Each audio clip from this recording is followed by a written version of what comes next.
Hello, and today I'll be looking at a hobby of mine, which is coin collecting.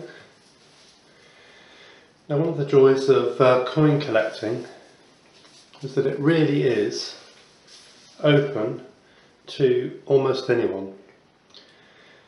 In terms of value, condition as king or queen, if you like. But even coins in very poor quality can have value and or interest. Now, coins can be bought from a few pence, maybe in a charity shop, collected from your loose change, such as commemorative pound coins, right through to modest pieces for a few pounds, and very expensive coins, such as rare gold coins, may be bought at auction. I think one example is the 1933 double-edged eagle, which was sold at Sotheby's auction house for nearly 19 million US dollars. So, today's introduction, I'm going to look at two coins.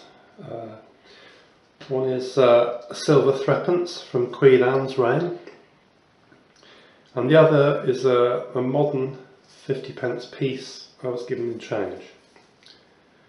So, first, the silver 3p. Right, there we are, that's this one. So this is from, you'll be able to see that, 1713, and it's from Queen Anne, you can see.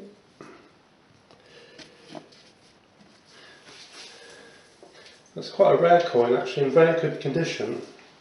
Probably not circulated much, maybe from a Maundy set. Anyway, I'll talk about grading in more detail another time, but I would say that this coin is what I would call VF, or close to VF.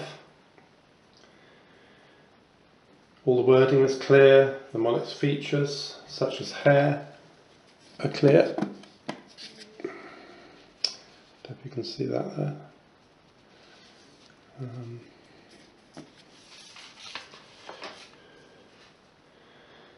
And you can see the folds in her robe. If I get a bit closer. Yeah.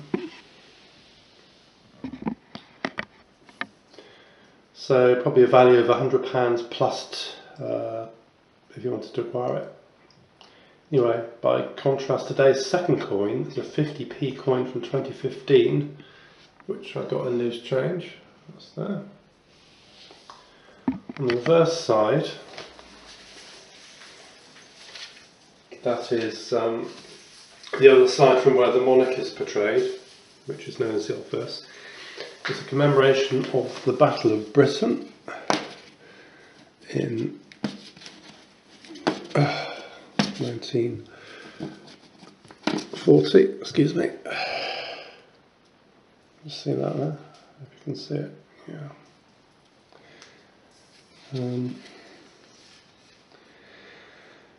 So in good condition, which they usually are, because this only comes from 2015. It can be picked up pretty easily, probably in your loose change. I think there are around 6 million of them minted.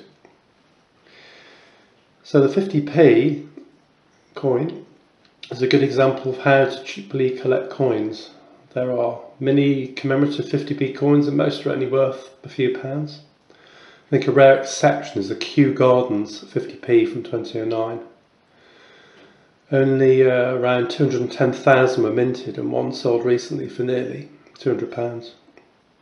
Well, that's all for today. Until next time, I suggest you might like to look at a good collector's handbook, such as the Coin Yearbook. Yes, now this Coin Yearbook has lots of background information on coins, quality, value, rarity, specialist terms, advice on cleaning, etc. And it also has, on top of that, sections about medals and banknotes. So until next time.